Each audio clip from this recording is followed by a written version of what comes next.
Welcome back नाजरीन। गुफ्तगू के सिलसिले को आगे बढ़ाएं और जिस तरह हम बात कर रहे हैं कि मोदी सरकार जो इस वक्त पे दोबारा एक ढोंग रचा रहे हैं, ड्रामा रचा रहे हैं कि मकबूजा कश्मीर के मामले के ऊपर बात करने के लिए सबको इकट्ठा कर रहे हैं। पहली मुलाकात की गई, फिर दोबारा की गई और अब देखना यह है कि मोदी सरकार अमल दरामद करते हैं कि नहीं। बहुत सी ओपोजिशन जो है उनकी कांग्रेस वो कहती है कि 5 अगस्त 2019 का जो इकदाम है मोदी का, भारत का, इसको वापस लिया जाए और जो है इसको सारे मामले को बेहतर भी किया जाए। मगर भारत के वज़ीर-ए-आज़म नरेंद्र मोदी जो हैं मकबूजा कश्मीर में भारत नवाज कश्मीरी रहनुमाओं से मुलाकातों पर ज़ेरे तसल्लुत खित्ते के अंदर सियासी अमल को दोबारा फाल करने की बात भी करेंगे। गुफ्तगू के सिलसिले को आगे बढ़ाएंगे, लेकिन इस ब्रेक के बाद हमारे साथ रहिए। मैं करती हूँ, राय साहब से मेरी बात हुई थी।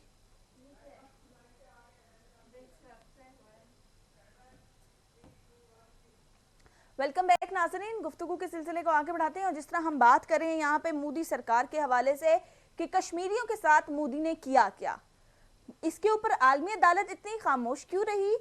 क्या कोई प्रेशर था ऐसा कि सब खामोश रहे? कश्मीरियों के हक में जो है कोई नहीं बोला जैसे बोलना चाहिए था। हमारे साथ राय नवाज खरल साहब मौजूद हैं, chairman Kashmir commission of Pakistan है। बहुत शुक्रिया राय साहब आपके वक्त के लिए। राय साहब, क्या कहेंगे जो मोदी अब एक दोबारा से ड्रामा रचा रहा है मुलाकात के लिए और जो है ओपोजिशन की तरफ से भी मोदी को जो है थोड़ा सा दबाव है कि वो कहते हैं कि 5 अगस्त 2019 का जो इकदाम था मोदी की जानिब से कश्मीर के हवाले से उसको वापस लिया जाए और कश्मीर का स्टेटस बहाल किया जाए। जी अस्सलाम वालेकुम। जी बहुत शुक्रिया। देखें जी, ये जो मोदी है इसको आप मुझे समझ नहीं आती कि इसकी जो चालें हैं या इसका मकरो फरेब है या इसकी दोगलापन है। अक़वाम आलम उसको क्यों नहीं सीरियस ले रही और जिस तरह के ये जुल्म ढा रहा है और ये आए दिन नया ड्रामा कोई ना कोई रचा रहा है और वो कठपुतली लोग जो ये बुला रहा है, जिनको ये बुला रहा है, उस पर कैसे एतमाद किया जा सकता है? बिल्कुल। और उसको कैसे सीरियसली लिया जा सकता है? ये जस्ट एक ड्रामा है और इसके सिवा ये कुछ भी नहीं है। हमारे जो लोग हैं, महज़ब दुनिया के लोग जो हैं, अक़वाम आलम है और उम्मत मुसलमा है, हम सबको मिलकर इसकी मक्कारियों को बेनकाब करना चाहिए और इसकी जो जुल्म सितम की ये जो दास्तानें नए दिन रकम कर रहा है उसके खिलाफ एक मौसर तरीके से आवाज उठानी चाहिए। ये टोटली एक ड्रामा है और ये तवज्जो हटाने के लिए एक नया शोशा छोड़ रहा है, इसमें कोई सीरियसनेस नहीं है। जी राय साहब, आपको क्या लगता है कि जिस तरह अब मोदी मुलाकातों के लिए जो है सबको इकट्ठा कर रहा है, उससे पहले पाकिस्तान को दोस्ती का खत भी लिखा गुडविल जेस्टर के अंदर, और जब पाकिस्तान तो इसकी किसी बात में नहीं आने वाला, ये भूल ही जाए, मगर जब कश्मीर इशू की बात आती है तो ये टेबल टॉक से भाग जाते हैं उस टाइम पे। देखिए जी, ये है ही मक्कार और आदमी, यार आदमी है, इसमें वो सीरियस तो है ही नहीं किसी बात पे। ना तो वो पाकिस्तान के साथ सीरियस है और ना ही वो ये डायलॉग करना चाहेगा। झूठा आदमी है और दोगला आदमी है और वो किसी भी तरह ना तो कश्मीरियों के साथ, जो असल कश्मीरी रहनुमा हैं, जो असल उसको लीड कर रहे हैं, उनको तो उसने जेलों में डाला हुआ है। बिल्कुल। जो पपट्स हैं, जो 2 नंबर उन्होंने अपने कठपुतली बनाए हुए, उन लोगों को बुला रहा है। उनके बुलाने से, ना बुलाने से, उनसे बात करने से या ना करने से कोई फर्क नहीं पड़ता। जो असल रहनुमा है उनको तो उन्होंने किसी को डेथ सेल में डाला हुआ है, किसी को घर में नजरबंद किया हुआ है और कितने कितने सालों से वो अजियतें जो है वो बर्दाश्त कर रहे हैं और जुल्मों सितम की दास्तानें रकम हो रही हैं। और पाकिस्तान के साथ वो सिर्फ बात करता है और हम इतने खुश हो जाते हैं और उस चीज को इतना उछालते हैं कि लो जी, मोदी साहब ने ये लेटर भेज दिया है, ये बात कर दी है। उसी खुशफहमी में हम 6 माह जो है वो और हमारे बर्बाद हो जाते हैं। अल्लाह ना करे जिस तरह वो जिस तरफ चल रहा है, हमें तो अगला जो कदम है वो उस पर सोचना चाहिए कि वो आजाद कश्मीर पे हमले करने की भी सोचेगा और हमें पाकिस्तान के हुक्मरानों को होश के नाखुन लेने चाहिए कि हम उसको मौसर तरीके से जवाब दें, वरना वो दिन दूर नहीं कि हम बिल्कुल पछताएंगे। हमें इस बात पे सीरियसली सोचना चाहिए और हमारी अफवाज पाकिस्तान को भी इस तरह मेहरबानी फरमाकर गौर करना चाहिए कि वो क्या कर रहा है, किस भयानक रास्ते पे वो चल रहा है। हमें अपनी खैर मनाने की जरूरत है और कश्मीरियों का साथ भरपूर अंदाज में देने की जरूरत है। जो चीज हम भूल चुके हैं हमें उसको दोबारा उजागर करना चाहिए। हम जिहाद के लफ्ज से ऐसे डरते हैं कि उसको कहना भी हम मादरत खाना रवैया, हमारे उलमा व मशाइख जो हैं वो भी सोए पड़े हैं और हमारी हुकूमतें भी इसको कहती हैं कि तमाम चैप्टर ही खत्म कर दिए गए हैं हमारे निसाबों में से, और जिहाद का नाम लेना हम पसंद नहीं करते, जबकि कुरान में जिहाद का वाज़ेह हुक्म है, और वो पता नहीं कब हमने करना है या किस वक्त वो हमें जरूरत पड़नी है उसकी। जी असल रास्ते पे आएंगे तो ये हिंदू बनिया जो है ये सीधे रास्ते पे आएगा। जी राय साहब, जिस जुबान में समझाना चाहिए वो बोलनी चाहिए। जी राय साहब, देखें कि भारत के अंदर भी इस वक्त पे मोदी पे काफी प्रेशर जो है पड़ गया है, क्योंकि मोदी की जो अपोजिशन पार्टी कांग्रेस, उसने भी काफी दबाव डाल दिया है और वो कह रही है कि 5 अगस्त 2019 का जो इकदाम था कश्मीर के हवाले से मोदी का, इसको एक तो वापस लिया जाए, दूसरा ये कि कश्मीर का स्टेटस भी बहाल किया जाए। जी जी, बिल्कुल अंदर से प्रेशर है, क्योंकि कोई कौम, कोई पार्टी, कोई मिनॉरिटी ऐसी नहीं है जिसको इसने इतना जुल्म ना किए हो, इतना तंग ना किए हो। वहां जीना हराम हो गया है, सिवाय उसके अपने गुंडों के।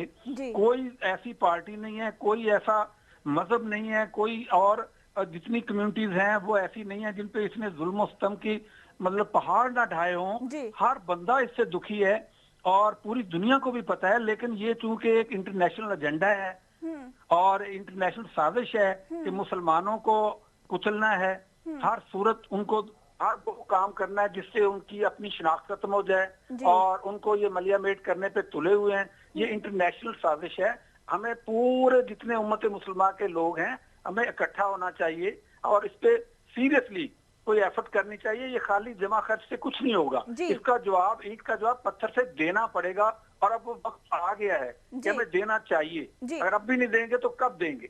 राय साहब, देखेंगे जिस तरह हम बात करते हैं जब मोदी की, तो मोदी की जो है नई दिल्ली के अंदर मोदी ने क्या किया, किसानों के साथ क्या किया। अगर हम देखें कि मुसलमान, जिस तरह कश्मीरी मुसलमान बहन भाइयों के ऊपर जुल्म ढाए गए, माओ के लखते जिगर उनसे छीन लिए गए, कितने लोगों की छतें छीन ली गई उनसे, वहां पे जो है तालीम का निजाम बिल्कुल बंद करके रखा है। उन्होंने जो है जंगबंदी के अंदर कश्मीर को इस टाइम पे रखा हुआ है कि एक अंदर ही कश्मीरियों के लिए कश्मीर ही जेल बना के रख दिया है उन्होंने पकड़ के।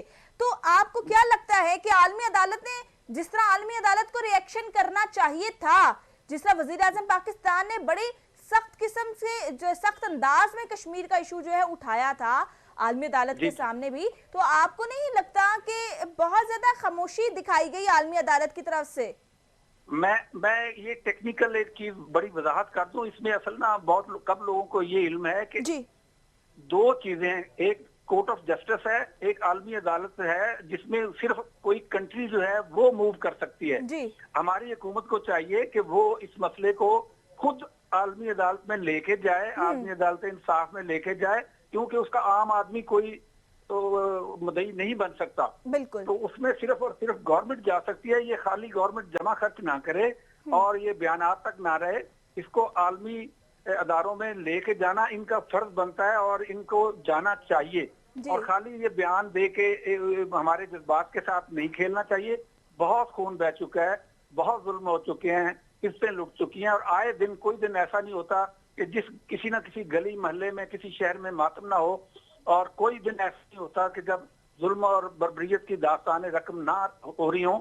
अब बहुत हो गया है। अब तो हमारे दरियाओं पे उसने डैम पे डैम बना लिए, इतने डैम बना लिए कि आने वाले चंद सालों में हमारा पानी भी बंद हो जाएगा, और खुदा ना करे कि पाकिस्तान जो है ये बिल्कुल बंजर हो जाएगा और हम फिर वो जो है पानी पे जंगे हों।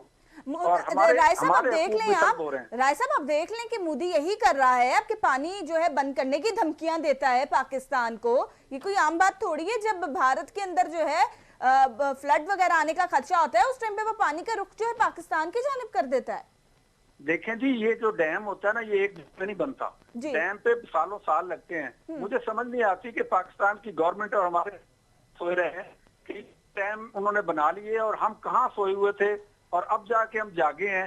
और अब भी अगर हम पूरी कुव्वत के साथ उनको जवाब नहीं देंगे तो खुदा न खास्ता हम एक बूंद को पानी की को तरसेंगे। और हमारे पाकिस्तान में जो है 57% जो इंडस्ट्री है वो ज़राअत के साथ लेकर, और ज़राअत जो है वो पानी के बगैर नहीं है, और पानी सारा कश्मीर से आता है। अगर पानी बंद हो गया तो हमारे पाकिस्तान के लिए इतनी मुश्किलात हो जाएंगी कि हमारे आने वाली नस्लें जो है वो तबाह बर्बाद हो जाएंगी। आने वाली नस्लें जो हैं तबाह बर्बाद हो जाएंगी। बहुत शुक्रिया राय नवाज कल साहब, आपने हमें वक्त दिया।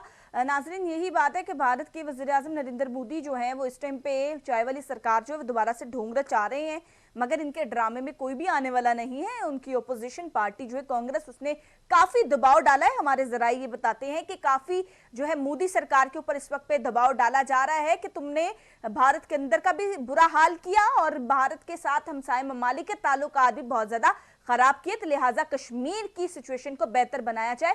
और कुछ जराये ये बताते हैं कि मोदी को ये कोई अकल दे रहा है कि तुम खुदारा कश्मीर इशू से थोड़ा निकलो, अपने मामलात के ऊपर नजरसानी करो। इस वजह से ये वाइंड अप नहीं करेगा इन मामलात को, मगर इनको और बिगाड़ने की भी जानिब जा सकता है। गुफ्तगू के सिलसिले को आगे बढ़ाएंगे, लेकिन इस ब्रेक के बाद हमारे साथ